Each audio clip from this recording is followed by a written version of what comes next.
As you're aware, as part of our social contract with the people of Ghana, for which they gave us this massive mandate, we came with a 120-day plan that contains a list of some things we intend to achieve within the first 120 days. Of course, several of these things are sectoral, and so it was not possible to conduct this meeting before the ministers of the various sectors had been vetted and sworn in. And so now that you've been sworn in, of course, some background work has been taking place quietly. And now that you've been sworn in, this meeting is meant to focus sectorally on the things that fall within your sectors. And that's why you've been chosen, because many of those issues are within the sectors that you are ministers of, so that we can hone in and make sure that we achieve them on targets.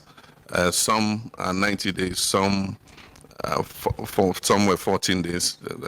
Assemble a full cabinet within 14 days, we achieved that.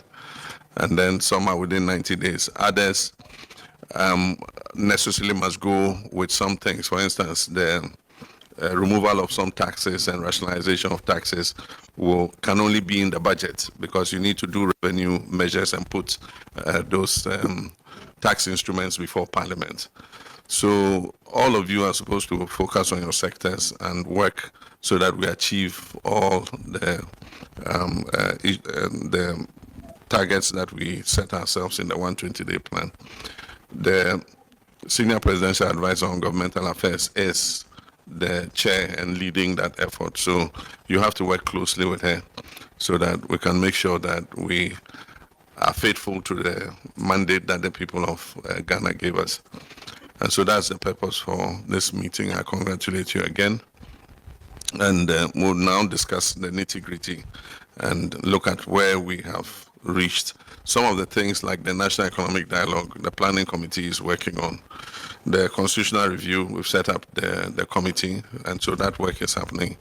The Minister of Education, who was amongst the earliest to be sworn in, has already moved quite fast with the issue of the National Educational Review.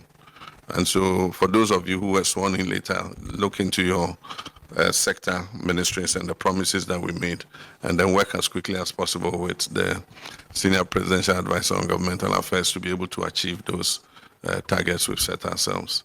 So that's the purpose of this meeting. And so would